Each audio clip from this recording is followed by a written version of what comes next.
रज़ा की मौत के बाद मल्लिका और हदिया बहुत ज़्यादा दुखी हो जाती हैं। रज़ा के बैंक वाले मल्लिका और हदिया को घर से निकाल देते हैं और रज़ा का बैंक अकाउंट भी ब्लॉक कर देते हैं, जिसकी वजह से मल्लिका के पास न तो घर बचता है और न ही पैसे। मजबूर होकर मल्लिका हदिया के साथ सड़क पर भटकती रहती है। तभी अचानक मल्लिका बेहोश हो जाती है। उसी रास्ते से गीती गुजर रही होती है। वह फौरन कामिल के साथ मिलकर मल्लिका को अस्पताल ले जाती है, जहां डॉक्टर उसका चेकअप करता है। कुछ ही देर में अंस भी वहां पहुंच जाता है और कामिल से मल्लिका की हालत के बारे में पूछता है। कामिल बताता है कि रज़ा की मौत के बाद बैंक वालों ने उसका घर वापस ले लिया था और इसी सदमे में मल्लिका बेहोश हो गई थी। बाद में डॉक्टर मल्लिका की मां को बताता है कि ज्यादा टेंशन लेने की वजह से मल्लिका बेहोश हुई थी, लेकिन अब उसे होश आ चुका है। ये सुनकर गीती और कामिल मल्लिका के कमरे में जाते हैं, जहां मल्लिका रज़ा के लिए फूट फूट कर रो रही होती है। गीती उसे समझाती है और कामिल कहता है कि अब मल्लिका उनके घर रहेगी। उसी दौरान डॉक्टर मल्लिका को घर जाने की इजाजत दे देता है। अंस मल्लिका और उसकी मां को अपने घर ले आता है। कुछ देर बाद वह मल्लिका से कहता है कि रज़ा की मौत के बाद वह अपनी पूरी जिंदगी अकेले कैसे गुजारेगी। मल्लिका बताती है कि यह सब उसके लिए बहुत मुश्किल है। तभी अंस मौका देखकर कहता है कि वह आज भी मल्लिका से सच्ची मोहब्बत करता है और उससे शादी करना चाहता है।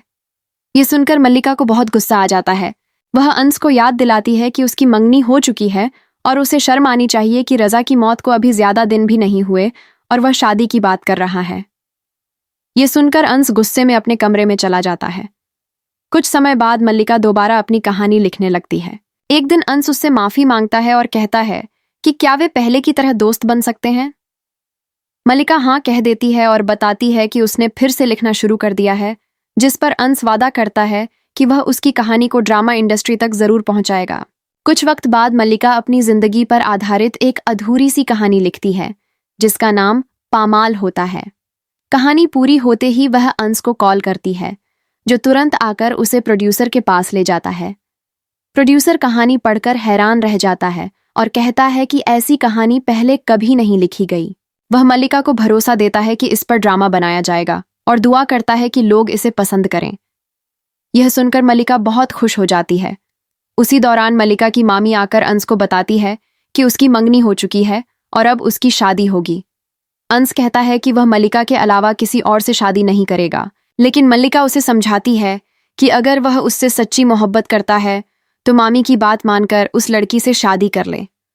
आखिरकार अंस शादी के लिए राजी हो जाता है। शादी का दिन भी आ जाता है और उस वक्त मल्लिका को रज़ा की बहुत याद आती है। तभी उसे प्रोड्यूसर की कॉल आती है और वह उसे फौरन ऑफिस बुलाता है। मल्लिका वहां पहुंचती है तो प्रोड्यूसर उसे बताता है कि उसकी कहानी पर बना ड्रामा सुपरहिट हो गया है और अब वह बहुत मशहूर हो चुकी है। यह सुनकर मल्लिका बेहद खुश हो जाती है। प्रोड्यूसर उसे यह भी बताता है कि अगले दिन एक शो में उसे बेस्ट स्टोरी राइटर का अवार्ड दिया जाएगा। अगले दिन शो में कई नामों के बाद जब मल्लिका का नाम लिया जाता है तो उसे अवार्ड मिलता।